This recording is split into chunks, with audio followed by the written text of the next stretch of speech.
Сәлеметсіздер ме қыз-келіншектер, бүгін мен сіздермен ноқат пен печенье жасау жолымен бөлісемін. Печеньеміз дәл осылай шығу үшін әуелі ноқатты жуып тазалап 12 сағатқа салқын суға қоямыз. Салқын суда тұрған ноқатымызды әрбір 2 сағат сайын суына ауыстыруға болады.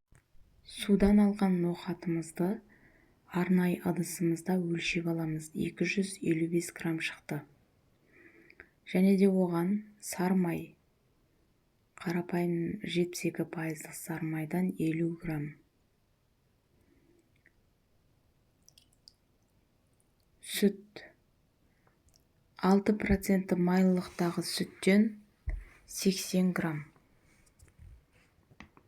Өз қалауыңызға қарайсыз, сізде қандай сүт бар, соны қолдана берсеңіз болады.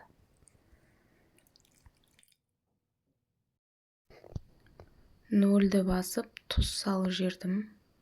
1 грамм болды.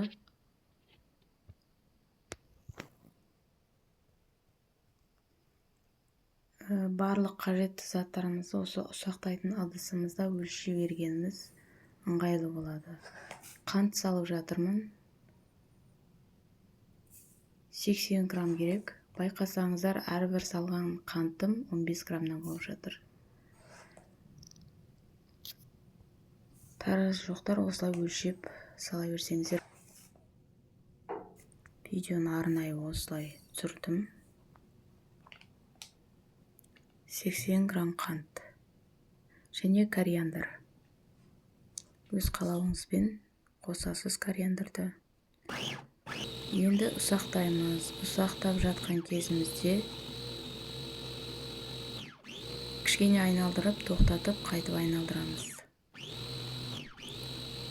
Әбден ұсақтап алған ноқатымызды арнайы ыдысымызға саламыз.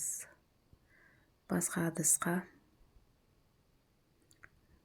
Енді бұған өлшеп бал салып жібереміз. 29 грамм. Үлкен қасықта 30 грамм, жалпы өзіңіз қалауыңызға қарайсыз енді. 7 грамм лимон шырыны. 200 грамм ұнға 1 чайный ложка разрыхлитель араластырып алып жатырмын.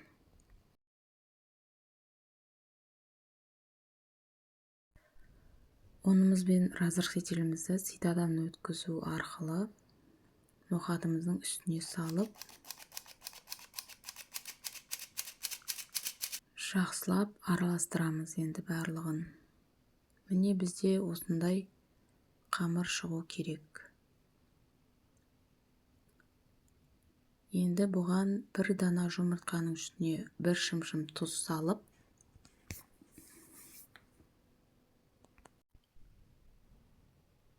екі үлкен қасықта қант саламыз. Қантымыз бағана айтқанымдай әрқайсысын 14-15 граммнан есептегенде, мына жерде 30 грамм қант болды. Енді жұмыртқамызды жақсылап миксерлеп аламыз.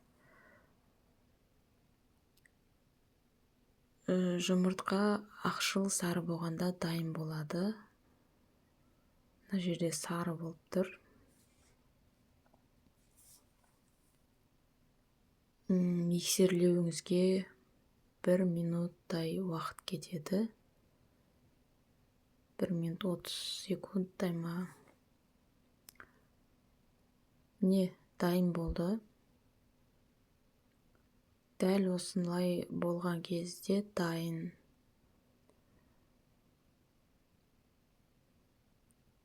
Жұмыртқаның ағы мен сарысын бірге осылай көтеріп алдым. Енді оны қамырымыздың бетіне салып, араластырып, кондитер мешогына саламыз. Осы кезде пешімізді қосып қойсақ болады. 150 градуста 20 минуттай пісіп шығады. Пешіміз қызып тұру керек. Жылдам кондитер мешогына салу арқылы жылдам әртүрлі формалар жасайсыз. Өз қалауыңызға қарай. Міне осылай қамыр дайын болады.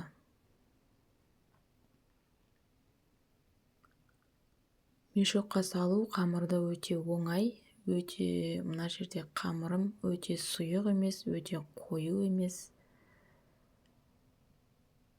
Осылай қозғалмай тұрады да. Сосын мешокқа салып жібереміз оны.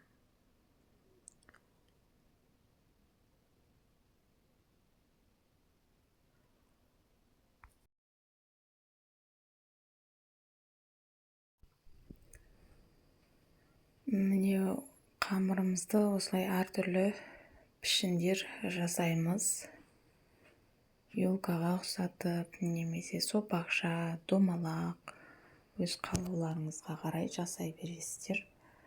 Жылдам жасап, пешімізде 20 минутқа салып аламыз. Жалпы нохат өте сондай пайдалы заттардың бірі. Міндетті түрде жасап көріңіздер, өкінбейсіздер. Лайк, коммент жазып кетіңіздер, бәрін қарайтын болам. Мен үшін өте қызықты сіздердің ой пікірлеріңіз. Көңіл бөліп қарағандарыңызға рахмет. Печеньелер мынандай әдемі болып шықты. Жұмсақ, иісі әдемі. Жасап көріңіздер.